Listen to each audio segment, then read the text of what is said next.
My name is Priska Chogero. I'm a new mother, and before my baby came, when I was 38 weeks pregnant, I went for my last ultrasound. That's what the doctor recommended. So when I went there, the ultrasound found my baby was in breech position. So for that, the doctor examined me, and then she asked me like, what did I feel about it, or how do I see it exactly? So I told the doctor, since you still have time, I was hoping the baby might turn. So my doctor just looked at me, well, and I think she just left me to be, or so I can observe myself. And I was supposed to go back again on 39 weeks. And upon examination, this time the doctor just examined me, and she found the baby hadn't turned. Actually, the baby had moved, because by the first ultrasound, the head was on my right rib, so the baby had moved and the head was actually on top. So the baby was almost literally standing, we could say that. There were two doctors that day in the clinic. So one doctor examined me, and then she found there's no space in my womb because the baby was big. The previous ultrasound had shown the baby was 3.6 kilos. So she said there's no space in the womb, and at this point, the baby can't turn because there's no space for the baby to turn. So my doctor now asked me, she was like, for now, what we can do a C-section, and I only have 2 days which I'm going to be available. She had a Saturday and a coming Wednesday. Those are the days which she was free. So she recommended for me to schedule a C-section for Saturday. But for me, at that point, I was hurt, literally, by finding the baby hadn't turned, because the first time I went home in faith, believing I'm going to change my situation. That's how I went home, believing, the first time when I saw the ultrasound. And we really prayed about it at home with my sister and my mother. We prayed about it, and by the time I went back to the hospital, I had all faith that the baby had turned. When I was told the baby hadn't turned, it was such, I could say, okay, for lack of a better word, it was a disappointment, because I was so disappointed to find the baby didn't turn. So I told her, I won't come on Saturday. I can't do it on Saturday, the coming Saturday. But if there's any scheduling, let's schedule for Wednesday. Again, I had another challenge at that point. If I was going to schedule for a C-section, then I was supposed to pay cash. My insurance wasn't going to cover the delivery of my baby. So I was supposed to pay cash. And as per the charges in that hospital, the C-section, emergency section costs around 4.5 million to 5 million, depending on how complicated the case is. So when I spoke to my doctor, I was like, I really didn't expect that I would be in this position, because I had all faith like my pregnancy would go smoothly to the end, because it was so smooth since the beginning. So I never expected there would be a complication at this point. I never arranged for cash to do the C-section. So I only had money to cover the expense if it was going to be a natural delivery. So she said she can ask for a waiver for me. So she did, and then the amount was fixed at 3.8 million. That's what we had agreed by on that Wednesday when we were in the session. She was like, I'll ask for a waiver, you pay 3.8 million, and then you come here on Tuesday, the coming Tuesday, then I'll examine you and admit you for a C-section on Wednesday. I didn't find the money. I just came back home, and I was like, if I need the money, I'll know where I'll find the money, but I'm not going to find the money. The first time I went to the hospital for the 38 weeks pregnancy, ultrasound, was 17th of October. That's when I found the baby was breached. And then I went back again on 24th. That's when I was examined by the doctor. That's when the doctor found there's no room in my womb for the baby to turn at that point. And that's when the doctor recommended for a C-section. And for that, we had agreed for the dates, which was going to be, I was supposed to be admitted on 30th and operation be conducted on 31st of October. But then, by the time when I went to the hospital on 24th, I had started feeling the contractions. They were coming and going. And even when the doctor was examining me, she could feel them. She asked me, like, are you feeling the contractions? Okay, some of them I could feel, some I couldn't, but she could pick it. So she told my doctor and be like, this case, I doubt if she'll reach the next Wednesday, which is going to be 31st. So she was like, most likely, maybe it might end up being an emergency surgery, which might cost her more, since she's also having a challenge on finances. So what I recommend is for her to be given some medication so it can slow down the contractions. So the doctor prescribed for me a medication, which is called Nospa, which was supposed to slow down the contractions. So I took those medications because I really, at that point, I really wanted to reach the next week, because that week, the week which was following, we were going to have a miracle service in our church. So I knew if I'm going to give, I needed to give my God 1 week for him to fix the situation. And I knew, even though by the time I reached the miracle service, something could have been done. That's why I didn't want to go to the hospital for the C-section on Saturday, because I needed to be in church on Sunday. So I was very diligent in taking the medication. Whenever I felt the contraction, I was like, I must take the pill so they can stop. I needed to reach Sunday at that point. So that's what transpired during that week. On the day of miracle service, there are so many other people who had issues that day. So in the morning, I went to see the doctors. We are supposed to meet doctors prior ministration and narrate to them our conditions so they can organize how people can be ministered properly. So I went to see one of the doctors, and then he heard my case, because my case was, my baby was in breech position up to now. But what I desire for my baby to turn and come out head first, and I desired for me to deliver, to have natural, they call it normal delivery. So that's what I desired deep down, and I wanted us to be healthy, me and baby, and for the whole delivery process to go smoothly and be complete smoothly. That was my deepest desire. So I told him that, and then he was like, do you have anything else which you want to be ministered upon? I was like, I have so many other issues, which I'm sure they're there if I want to find them. But for now, I really don't care about anything else. This is what I want. This is what I want to happen to me today. So we left, and then that was morning during the church service. In the miracle service was starting in the afternoon. In the afternoon, that's when I saw other people who came. People were on wheelchairs. Some couldn't walk properly, like there were kids who had deformed limbs. So, and doctors were organizing them. Honestly, when I saw them, I was like, well, I think I have a list of problems in comparison. So I wasn't among the first people to be ministered upon. The people were ministered, and then towards the end, the time had really gone by that time. Then one of my pastors, Pastor Helen Katamba, she came to me, and then she's like, why are you sitting? Why are you not going in front? And she was like, no, today is the day, because she had told herself, and the husband was like, today is the day of our miracle, and it must happen today. So she was like, today is our day. We can't leave this place before we get our miracle. So she went in front, and then she spoke to one of the doctors and be like, she has to be ministered now. And then they called me. That's when I went in front. And then I was given a chair. I sat down.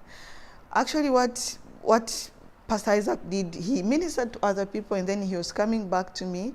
He took my hand, he put it on top of my belly, and then he was putting his own hand, and he was kind of twisting his own hand. And then after, he could leave and go minister to other people. And at that point, what I could feel, my baby was kicking so hard.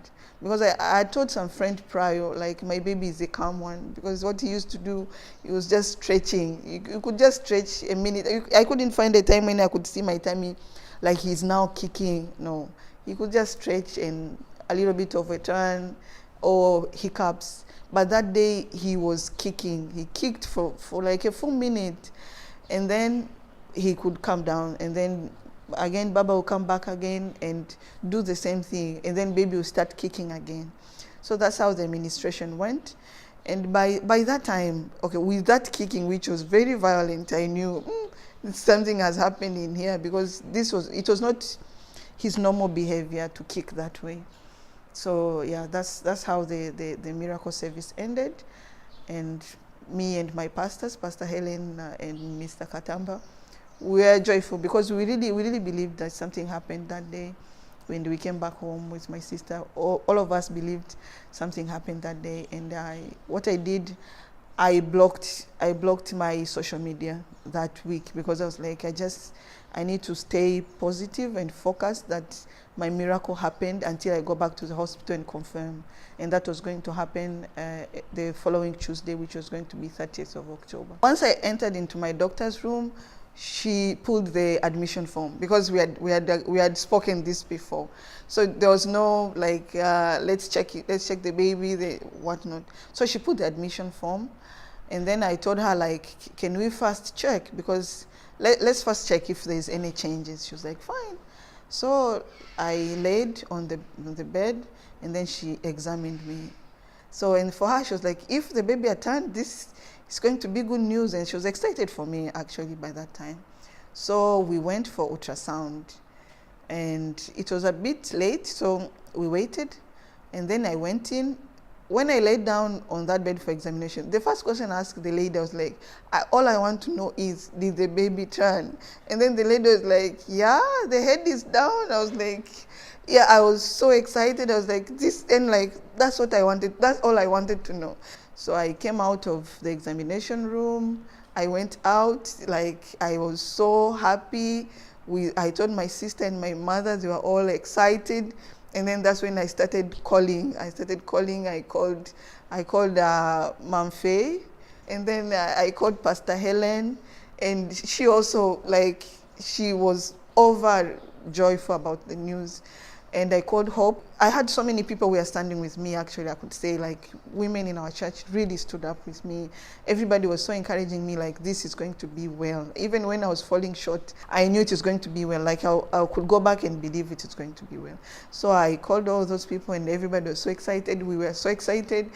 I was confused whether I should go home and lay down and rejoice, or I should go back to KM and celebrate with the rest of the church. So we were in that dilemma. So we ended up deciding, like, we need to go back to church, because this news is so big. I need to be with my God and celebrate this news, because it was such a miracle. It was such a miracle. So I went for the service in that evening. So when the service started, the Kingdom Mindset service, I was seated almost toward the back of the room, and then Baba started teaching.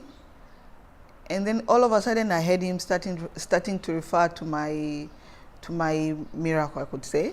Because the feeling was so mixed, because for me, I could say it has been my desire for Baba to have my word, like, all along. But I never, the word for me always comes through his teaching. I always receive my word through his teaching. Then I was called in front, and I went, and I was asked about what transpired. I explained a bit, and then he asked, are you ready? Like, do you want to have your baby today? What's the day today? Tomorrow is? You want tonight? How many hours? 2? 2? You see, I like how she said it, because if people with prostate cancer can come out of wheelchairs, what is 2?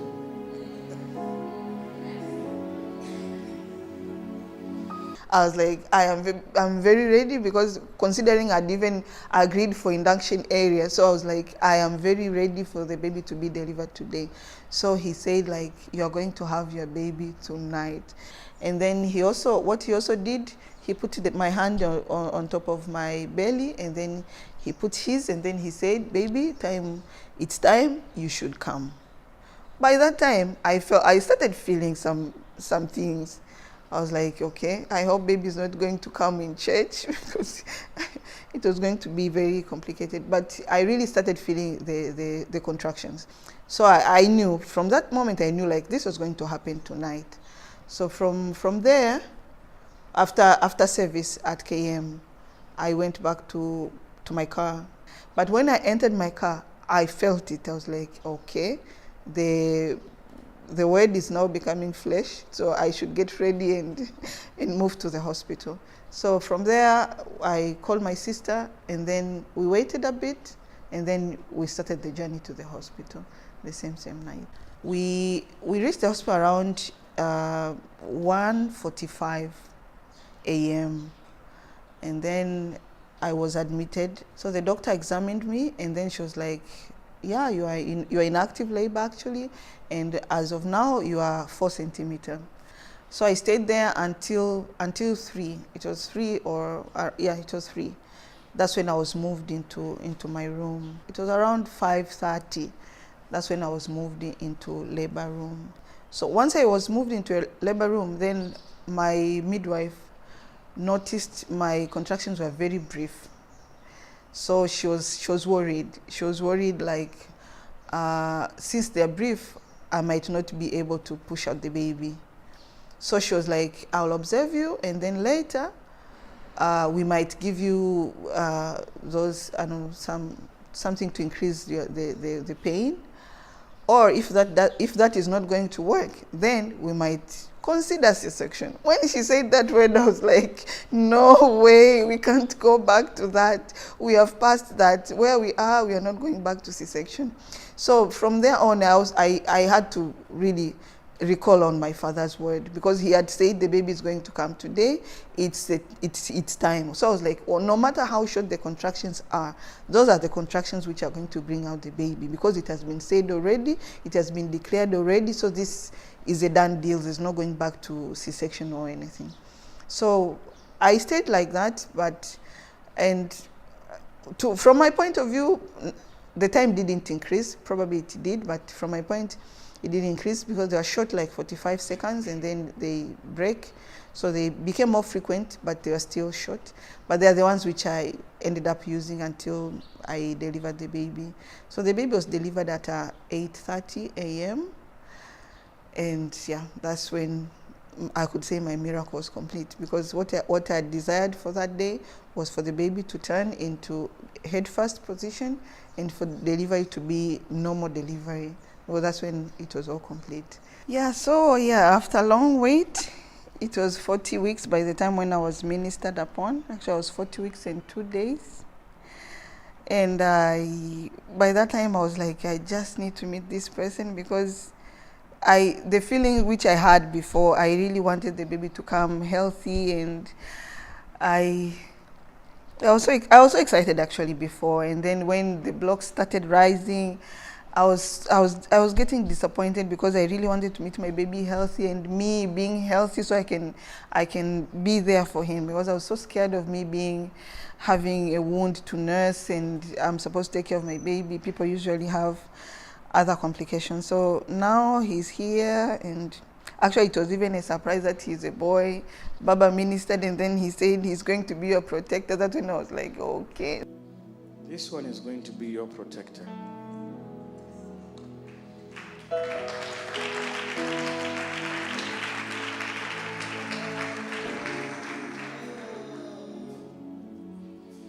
This one is going to remove the shame.